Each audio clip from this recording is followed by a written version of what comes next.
and welcome to the Rob Burgess Show. I am, of course, your host, Rob Burgess. On this, our 226th episode, our guest is Jeff Guinn. Jeff Guinn is the best-selling author of numerous books, including Go Down Together, The Last Gunfight, Manson, The Road to Jonestown, War on the Border, and Waco. He lives in Fort Worth, Texas, and is a member of the Texas Literary Hall of Fame. A quick programming note. During the episode, I mentioned my interview with Jonestown survivor Eugene Smith, which was episode 199 of the podcast. I will include a link to this episode and my Ukiah Daily Journal story about fellow Jonestown survivor Tracy Diaz in the show notes. And now on to the show. Thank you so much for your patience. I appreciate it. No, that's fine. I'm just lucky if I can get the Zoom link to work. See, I'm a millennial. I should be the one that's all technically savvy, but I'm falling over myself here. But anyway. I just think you're keeping up a grand tradition from us old guys. Good. I'm glad I can keep that up. But thank you so much for taking the time to do this tonight. I really appreciate it, and I'm a huge fan of your work, and I've been looking forward to doing this for quite a while, so this is great. Yeah, I've only finished 2.5 of your books, so I apologize because I know you've written so many, and so I don't want to insult you by not having caught up on the entire 25 here. So take your time. Understood.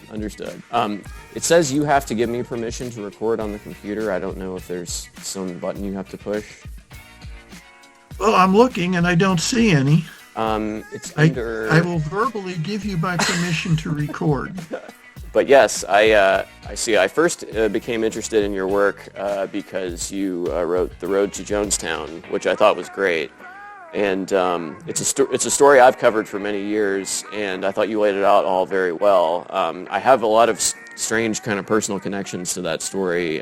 My brother and I both, and my wife, all went to Indiana University, and my brother Chris actually lived in Collins Living Learning Center his freshman year, which I was told was where Jim Jones lived when he was a student here. I'm not sure if that was his actual residence, but and then after college, I was hired as a reporter at the Ukiah Daily Journal in Ukiah, California. Okay, well. And you know all about that. So I didn't understand the People's Temple connection between Ukiah and Indiana until I got there. Actually, I honestly had no idea. And then I was like, oh, I'm in ground zero right here. Okay. You were. And so on the 30th anniversary of Jonestown in 2008, I interviewed Tracy Diaz, who was formerly known as Tracy Parks. And I also interviewed Rebecca Moore at that time because Tracy had traveled back to Jonestown for the 30th anniversary. And then 2 years ago, I actually had a chance to interview Jonestown survivor Eugene Smith. Eugene's a good friend of mine. Yeah, he's a great guy. And I haven't talked to him since then, and I hope he's doing well. He had a book published. Yes, that was why I interviewed him, because I read it. And right. then talk to him about it. So, yes, it was a great book. I enjoyed it very much. And I thought it was a good perspective that really hadn't been seen before as well. But anyway, that's all that to say is we could talk about Jonestown and the People's Temple for hours, I'm sure, but definitely want to make sure we have time to talk about your latest book. So that's definitely what I want to focus on here. But sure. I like how this Waco book starts with an overview of the origins of the Seventh-day Adventist, because my wife, Ash, was a religious studies major at IU, and I've heard about William Miller and the Great Disappointment before, but could you just go ahead and give a little bit of a background of the Millerites and the Great Disappointment and how that figures into this whole story here?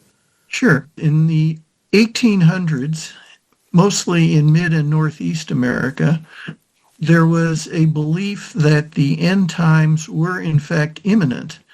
And there was a prophet / farmer / preacher who even offered a date for that. His followers took his name, the Millerites. Things didn't happen when he'd predicted, but the theory was that his theology must have been right, even if his mathematics and calendar calculating were not. One of the offshoots was the Seventh-day Adventist faith. And two of the important precepts there are that God does sometimes send prophets in human form among us who can take messages from the Lord and give fresh interpretations to everyone willing to listen. And second, that the end of times, end days, forecast in the book of Revelation was going to be coming. And it was necessary to hew closely to what the Bible expected of us if we were going to be among the ones saved.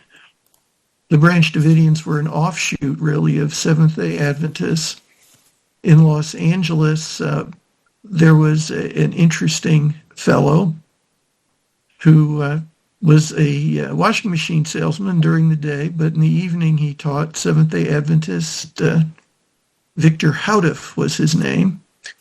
He determined that the Adventists were not strict enough, were too worldly, and ultimately left with some of his followers buying cheap land in Waco, Texas, because they thought they'd need room for the 144,000 saved souls that Revelation said would be spared the horrible end at the end times and eventually live in a 1,000-year kingdom of God.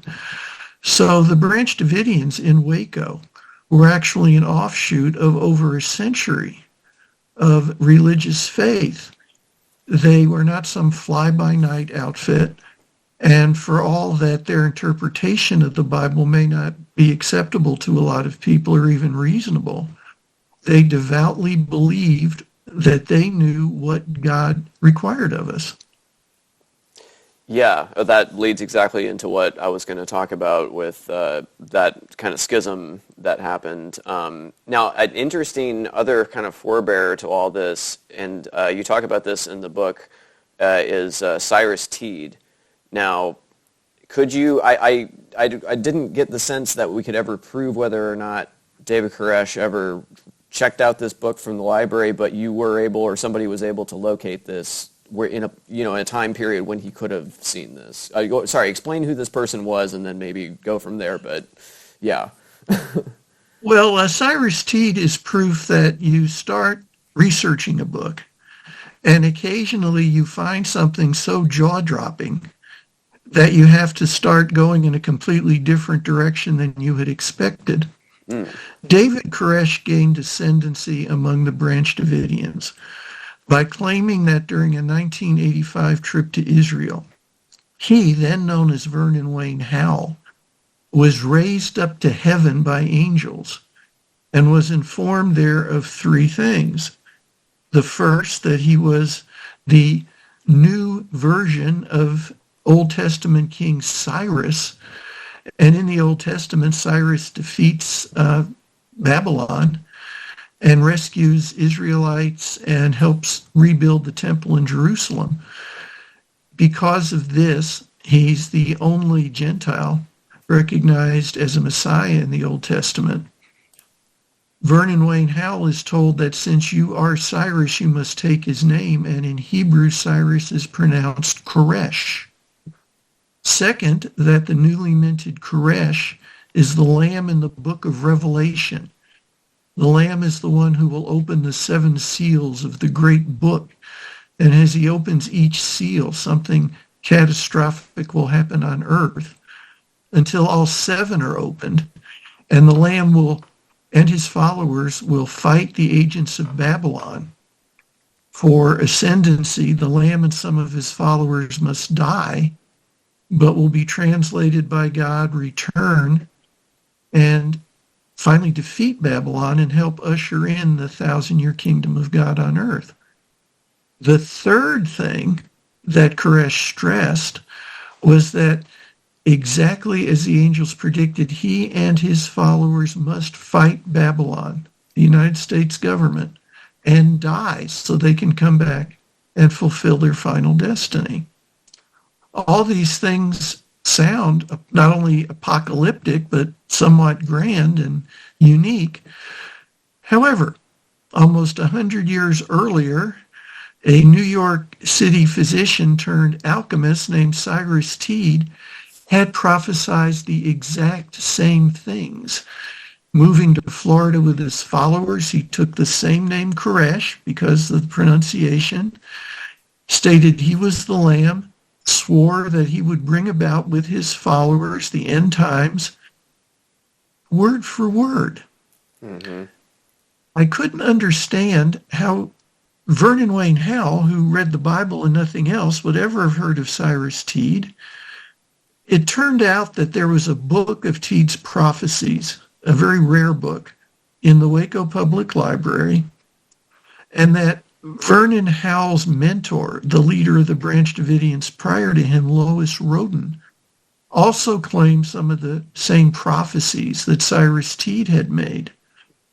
And when you would compare Teed's writings, and there are writings of Teed's that are there to check, word for word, they're what David Koresh prophesied. Whether consciously or not, David Koresh plagiarized the prophecies of Cyrus Teed. It's incontrovertible. The prophecies are exact.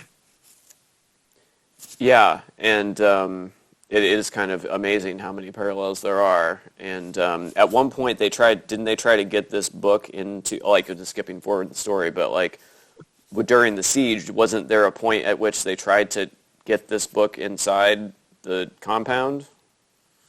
Well, we could talk for a week or two about the terrible errors in judgment made by the leaders of the FBI in the siege. And this was certainly one of them. During the 51-day siege, negotiators were talking constantly on the phone to either Koresh or Steve Schneider, who was sort of his number two. And at one point, apparently the FBI became aware of this book in the Waco Library called Koreshanity, A Religion for the New Age, and that there were so many parallels in it to what David Koresh was claiming he had heard first from God when Cyrus Teed had said the same thing, and now here's this book to prove it. When the FBI mentioned the book, a negotiator mentioned the book to Steve Schneider on the phone line about 10 days before the siege ended, saying, we have this book that maybe you'd want to see. There's somebody else who called himself Koresh back in Florida decades ago. And it's something you need to know about. And you can hear on the negotiator tape, and I urge any of your listeners who think maybe this is being made up by some writer to check out the tapes themselves. You can get them through Freedom of Information Act. Steve Schneider yells, David, the FBI said there's a book about somebody else who called himself Koresh. And David Koresh yells back, hey, I'd like to see that. Tell him to send it in. Which leads me to believe Koresh the second, let's say, Vernon Wayne Howell, had the prophecy explained to him by his mentor Lois Roden, who we know had already been cribbing from Cyrus Teed. He had no idea that he was plagiarizing. At any rate, the FBI promised they would send the book in right away. But that same day, Jeff Jamar, the lead agent during the siege, decreed that nothing else could be sent into the Mount Carmel building because he didn't think the Branch Davidians were being cooperative enough. For the next couple days, Koresh and Schneider both asked, can you send in this book? We want to read it. If the book had been sent in, because a lot of the Branch Davidians only followed Koresh because they believed he was an original prophet, might very well have said, wait a minute, there's something wrong here, and would no longer have been willing to die at the hands of Babylon just because David Koresh was telling them to do it. But the FBI never sent the book in, and a few days later, they sent instead in canisters of CS gas, and we all know what happened then. Right, right. And yeah, you definitely hit it on the head there. We could definitely go on and on about all the failures of the government beforehand, not arresting him out in the town when he was walking around or performing. Some of this would be comedy if it wasn't tragedy. Just like you have one scene where they have a fake party posing as college students across the road, but like all the Davidians know that they're feds and they're not like fooling anyone, and you can't go into certain rooms, and all these guys are like 10 years older than college students. It's like not really very convincing to anyone. So, this was an extremely frustrating book in many ways to research because there's so many moments when if either the ATF leadership, FBI leadership, or the Branch Davidians and Koresh himself had bothered trying to understand what the other side was all about and try to talk to each other as reasonable individuals, none of this had to happen. And that is the awful frustration here. It did because nobody involved thought what the other person believed was important at all. I think one of the important things that you focus on in this book is some of the disputed factors in this story and some of the conspiracy theories and conspiracy theorists that kind of sprung forth from this. Now, you talk about this in the book, and there's two sides to this story. I was wondering if in your research you were able to come to any conclusions about, let's see, who fired first in your initial raid, if helicopters above fired at the roof on that first day, and who set the fire during the final assault, because that final one I had actually heard about because there's a famous video clip that I'm sure you've seen, and I think you describe in the book too, of the tank with the fire coming out of the end, and it looks like it's like shooting fire into the building. So you know what I mean? So could you talk a little bit about those incidents and what you found in your research? Certainly.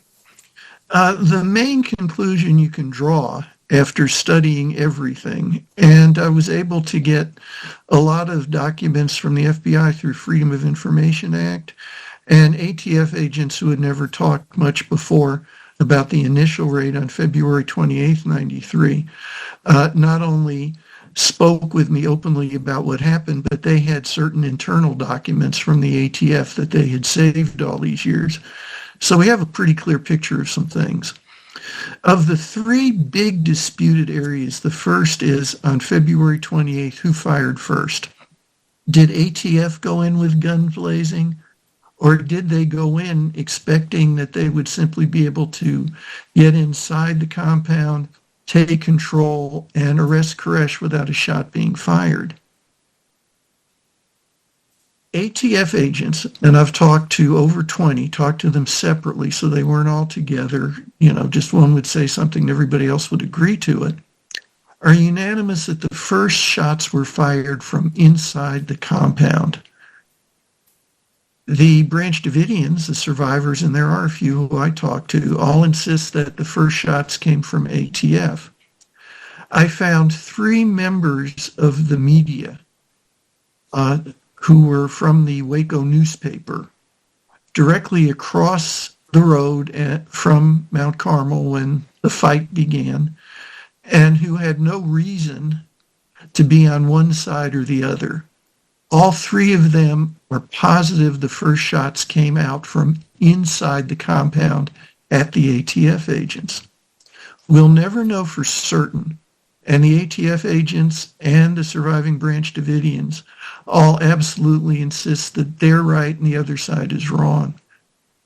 My suspicion, I do not write this in the book, though I make mention in the chapter notes, because the book itself, I think, is simply for what facts there are to talk about the different theories and let the readers decide. You have 76 trained professional agents on the ATF side, all of them either veteran police officers, veterans from military service, or the Border Patrol. They have all made dozens and dozens of raids on armed suspects. And yet, out of over 600 previous raids by the ATF, there had only been 2 times that shots were fired at all. Then you have inside about 90 adult Branch Davidians who have been promised by David Koresh, this is the big fight. Finally, it's happening. We're all going to go to heaven and be translated. They have automatic weapons much more powerful than what ATF's carrying. Now, who is more likely to get nervous or overexcited and pull a trigger first? The trained, veteran professional agents or folks who have never been in any kind of battle or firefight before but believe God wants them to start shooting? My bet would be, and it's particularly based on what the three journalists all say, and they were there, they saw it, and they don't have a dog in the fight, as we say in Texas. The first shots were fired by the Branch Davidians. Now, whether the three helicopters that were part of the operation fired down into the compound, as the Branch Davidians claim, it ought to be easy to prove one way or another. Now, I've gotten the testimony of the National Guard pilots who were flying these helicopters. They weren't members of ATF. They are unanimous. There were no mounted guns in those helicopters. ATF agents, there were 6 spread out among the 3 copters, did not have so-called long guns. They only had handguns. And the helicopters were hit by fire from the Branch Davidian compound while they were still about 200 yards away.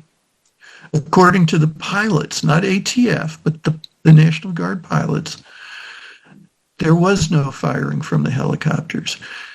Yet the surviving Branch Davidians are adamant that there were all these bullet holes in their roof coming down from the barrage from the helicopters. It should have been easy to prove. Just when the fight was over, look at the roof. And some of the roof was actually not destroyed in the fire. But a few days after the final fire, the FBI simply bulldozed everything else that was standing or left of Mount Carmel, saying it was a safety issue. I don't think it was a cover-up. I think it was absolutely horrible judgment. And of course, it leaves open forevermore, apparently, the conspiracy theories that the FBI was just trying to cover up all the stupid things it did. That so reminds me of the Jonestown crime scene, what happened afterwards. Yep. Not preserved See, at all. that's the problem. When things happen, if there's a firefight, if there's some awful tragedy, and there's 2 sides involved, there always will be conflicting reports of who started it, who did what. That's human nature. Mm-hmm. But it seems to me it should be the obligation of the forces representing the governments, but in that way, in a sense, representing the people. In Jonestown, it was the people of Guyana. Here in Waco, it was the citizens of America. Preserving evidence ought to be the first responsibility afterward. Mm-hmm. When it isn't, and usually that's because people are either incompetent at the tasks they've been assigned, or else they simply make a fatal, terrible error in judgment, which human beings do. But it gives the opportunity to those who want to claim conspiracy. And that's what's happened over the 30 years since Waco. Yep, absolutely. Now, I finished The Road to Jonestown. I finished Waco. I'm about 100 pages into Manson. Reading these books one after another, I have to say there are some striking coincidences between them. Off the top of my head, we have either absent or distant father figures in their childhoods. They use sex as a method of control over both male and female followers. They have a distinct claim of divinity, either that they're Christ or God. So satellite recruitment efforts in California especially, and the list goes on. But I'm sure you had plenty of time to think about this as well. But what is there anything any other similarities I'm missing? Because those popped out at me. Well, when you put together the cumulative years of research I put into those 3 books, Manson, The Road to Jonestown, and Waco, obviously I'm going to think a lot about what do Charlie Manson, Jim Jones, and David Koresh have in common. And you're right about everything you said. Absent father figures, sex to control some of their followers, And certainly they found fertile recruitment grounds in California, among other places. I see two other things. All three of them are demagogues or were demagogues.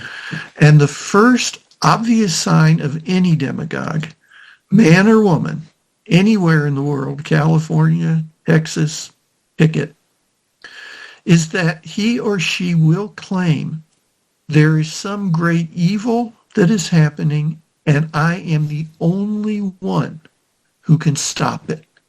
I am the only one who can fix it. And when we hear someone say those words, that ought to be a red flag waving. Then comes the second thing all demagogues do. Manson did it, Jones did it, David Koresh did it. You have to try to isolate your followers so they have no one to listen to but you. You want to get them away from their families. You want to prevent them from seeing any outside media. You don't want them talking to anybody who might dispute what you are saying. These are two obvious signs of a dangerous demagogue, and all three of these men fit the mold. There was one important difference, though, if I can add that. The first is that Charlie Manson was an ex-pimp. He was a con. He was a hustler. At his peak, he could only control about 24 drug-addled kids. At his command, they committed a couple horrific murders that caught the attention of the world. And Charlie, being a smart PR guy, knew how to keep that attention afterward. But in and of himself, Charlie Manson should have been a non-entity. Jim Jones, actually as leader of People's Temple, accomplished some great things in terms of civil rights. In the Midwest and even out in California for a while, until overcome by drugs and hubris, he started imagining himself to be something beyond human. And he led too many well-meaning people directly to their deaths, and there's no forgiving that.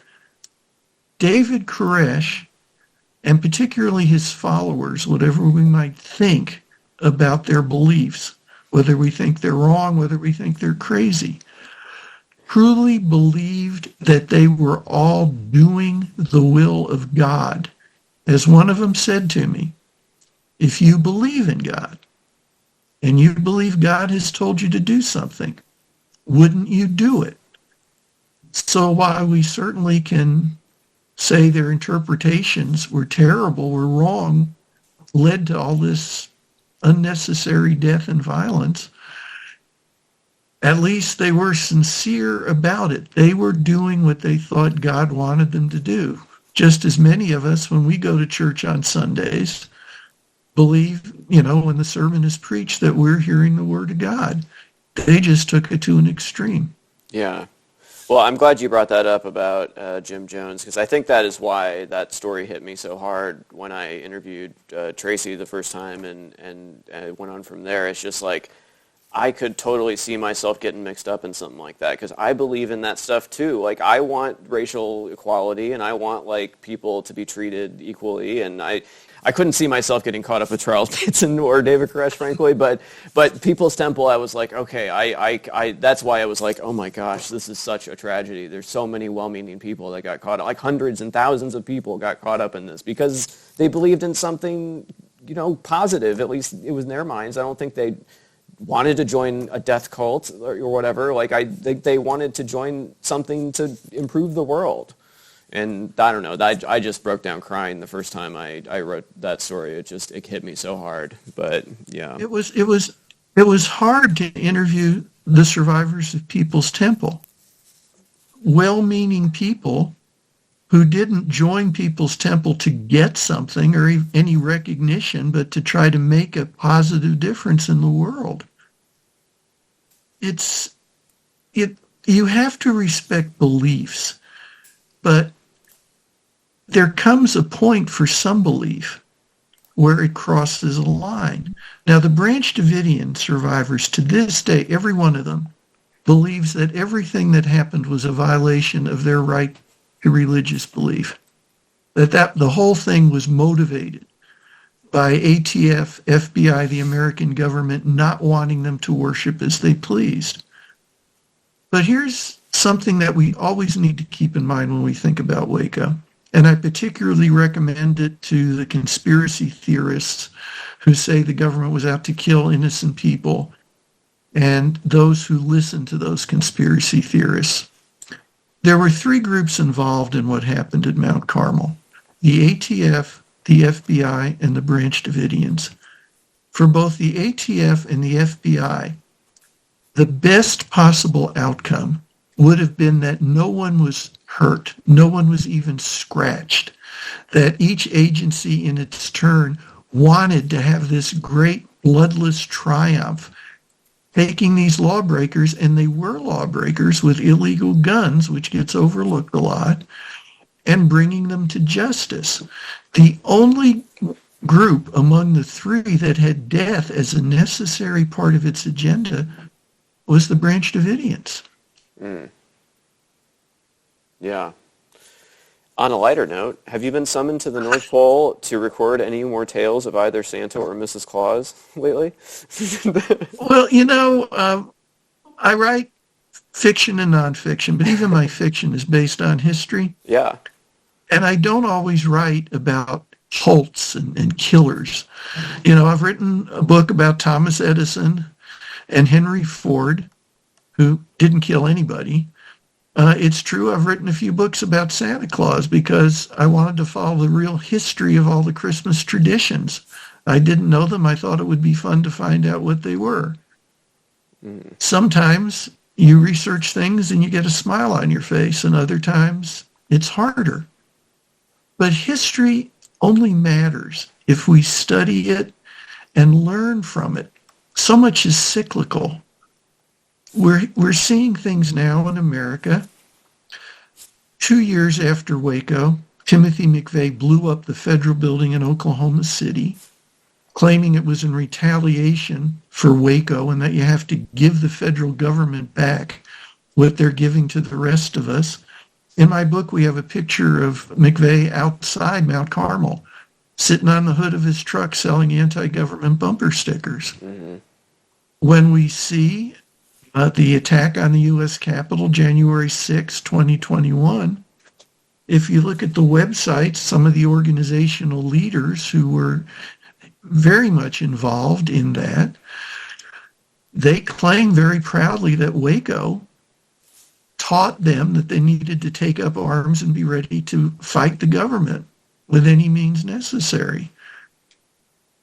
And this is all based on the assumption that the government must have had some deep, dark plot in Waco in 1993 to murder innocent, gun-owning Christian citizens.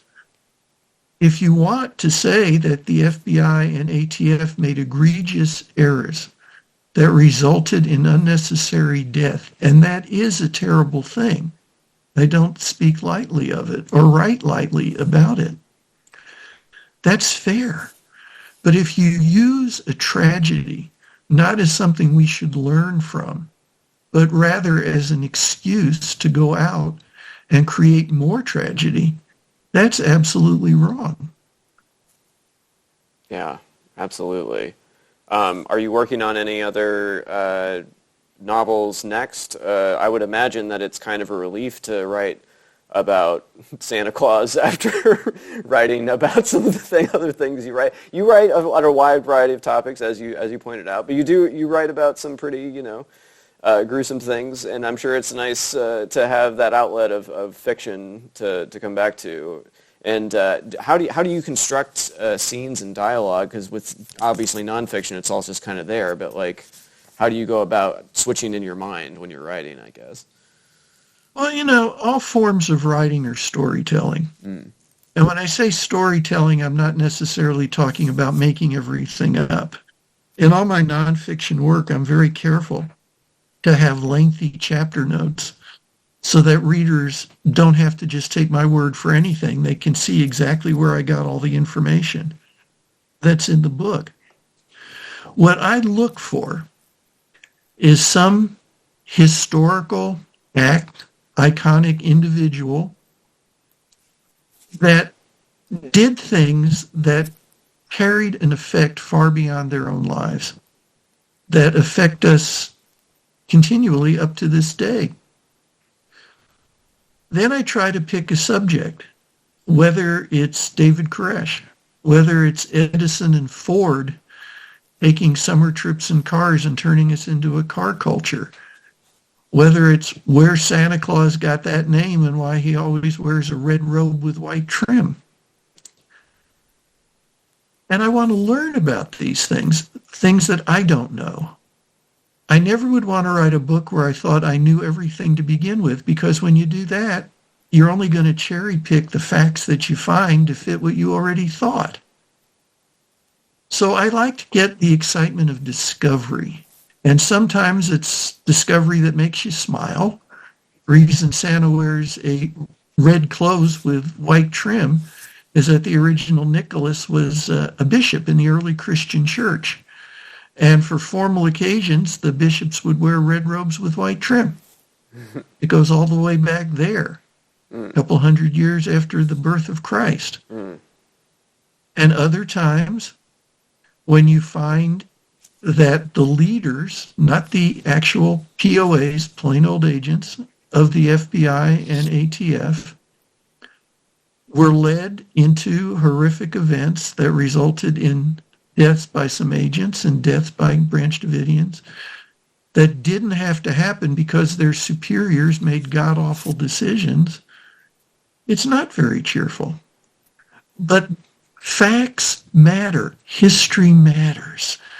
And we can learn from history, not just the things to celebrate. And there's so much American history to celebrate, and we should be proud of it. But there are also places where we need to do better.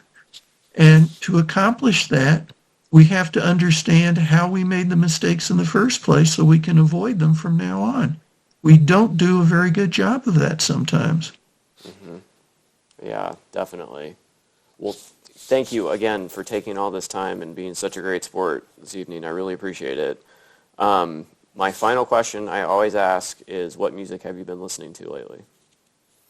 What I've been listening to lately? Music. What music have you been listening to? Oh, well, my wife for Christmas got me a box set of Bob Dylan's Rolling Thunder Revue concerts. Wow. From back in the mid-'70s. I love Bob Dylan. Yeah, well, the reason these are so wonderful, you got Dylan at an important point in his career, and you've got guest stars like Joni Mitchell, nice, and Richie Havens, Kinky Friedman. It's just hearing him in a whole new way, and it's a dozen separate concerts. So you get to hear how the songs evolve over the course of the tour, and it's a lot of fun to listen to in the car. Well, that's incredible. I'm going to have to get that. Yeah, that's really great. I recommend it to you. You'd love it. Oh, yeah, absolutely. I love that documentary, too, No Direction Home, the Scorsese documentary. So good. But anyway, thank you again. Please come back sometime. I'll read some more of your books, I promise. I feel so bad for not getting through all of them. But No, this is a real pleasure. Thank you so much for caring. Thank you so much for reading books carefully and asking good questions. Oh, well, thank you so much. Have a great rest of your night, and I'll hope to talk to you soon. I hope to see you again. Take care. Thanks a lot. Bye-bye.